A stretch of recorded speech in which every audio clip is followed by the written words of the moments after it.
Hello， 大家好，我是 Jasmine， 欢迎来到 Jasmine 世界。今天的节目呢，在我家的后院录制，因为多伦多的雪化了，气温回升，穿一件绒衣呢站在这儿也并不觉得冷。第二也是因为目前我的这个室内拍摄灯光啊还没有准备到位，所以呢还得稍微艰苦一下。今天我们的节目啊含金量可高了，我们一起来给加拿大的教育成本来一个大起底，让我们看一下，如果国内的父母想送孩子出国留学的话，那在教育上，在加拿大将要花多少钱？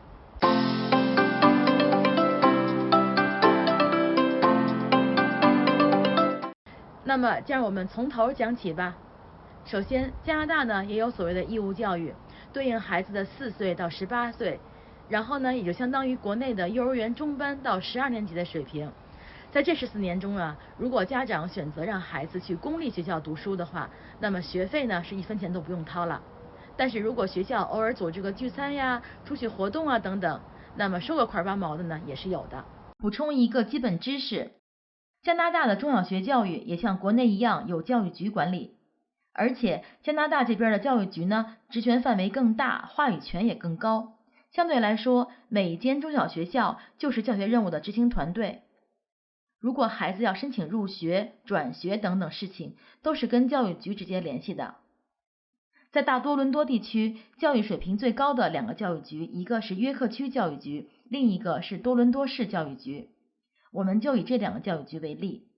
约克区教育局呢，从 JK 到8年级，相当于孩子的4岁到14岁。也就是说，相当于国内的幼儿园中班到初2的这个水平。目前的这个留学生的学费标准呢是14650加币每年。同时，第1年申请的时候还有300块钱的申请费和每年475块钱的医疗保险。全算下来呢，第1年的学费是15425块钱。同时，教育局官网显示，在未来的几年里，学费每年还有一个325块钱的小额涨幅。因为呢，小留学生的年纪不满18岁，所以呢，教育局还要求孩子们都有一个委托监护人。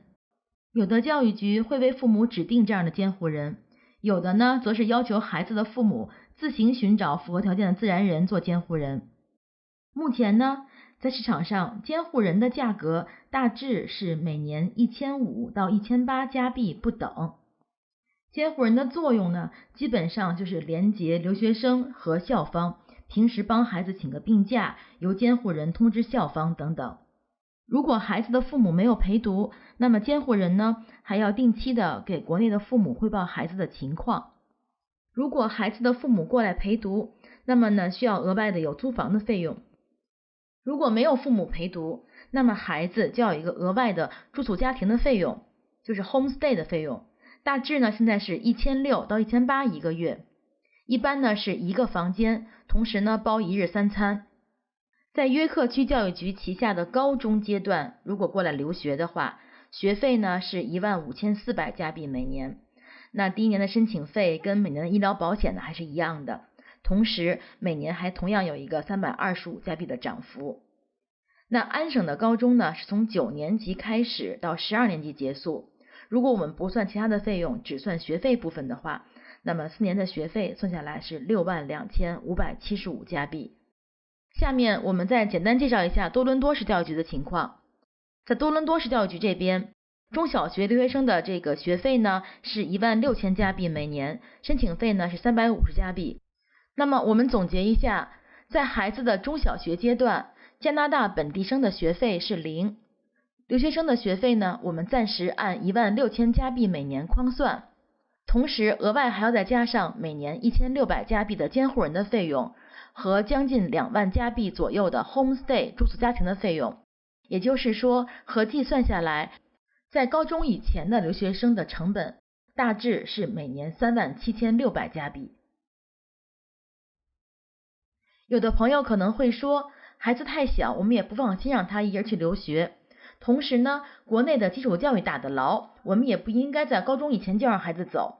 好的，没问题。如果呢，你是希望孩子在大学阶段以后再出来深造的话，让我们来看一看会发生什么样的故事吧。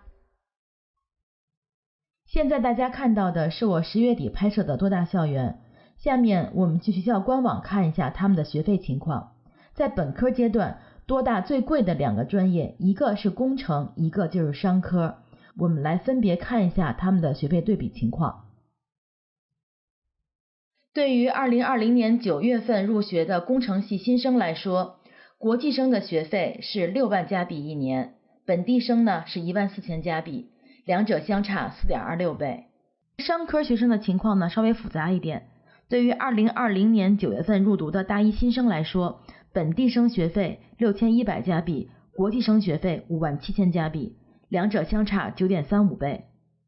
大二以后的学生呢，本地生的学费是15900，国际生呢是将近65000加币，两者相差 4.08 倍。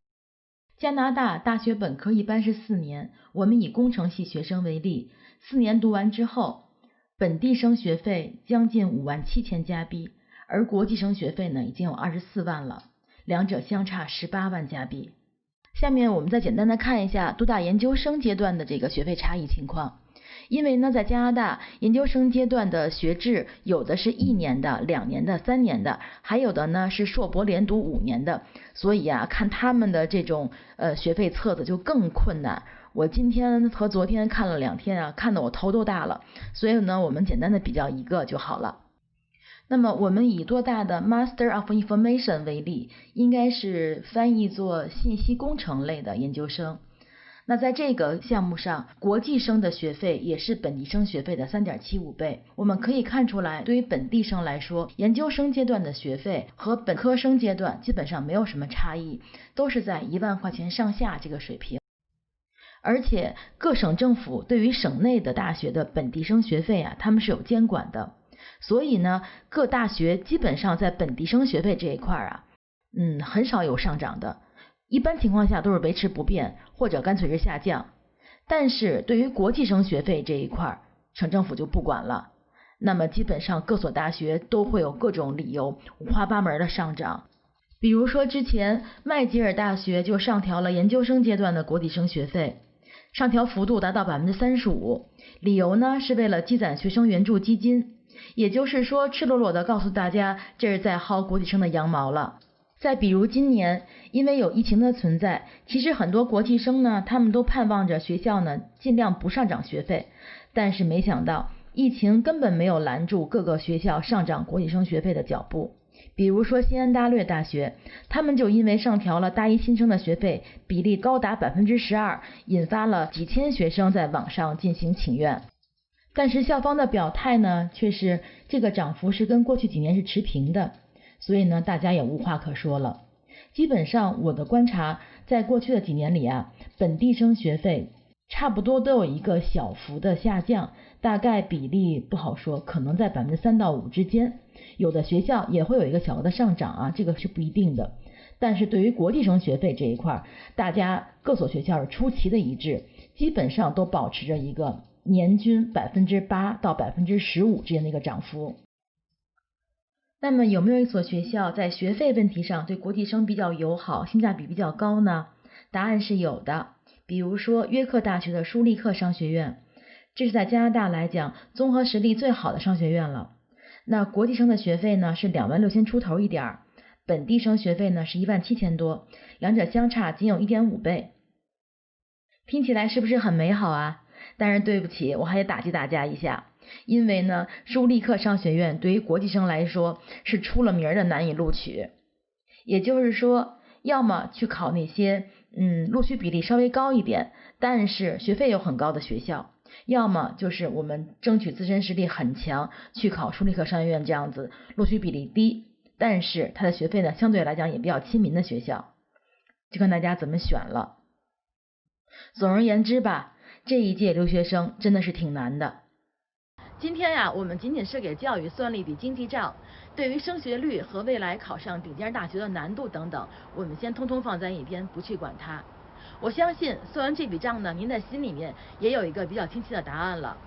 如果未来您希望让孩子出国读书，如果目前您的孩子年纪还小，如果您自己的年纪呢在30-40岁这个状态，我觉得目前的重中之重就不是多么努力工作积累教育基金，或者是让孩子多报一个英语班，为未来的留学打好英语基础，而是应该认真的考虑一下移民这件事了。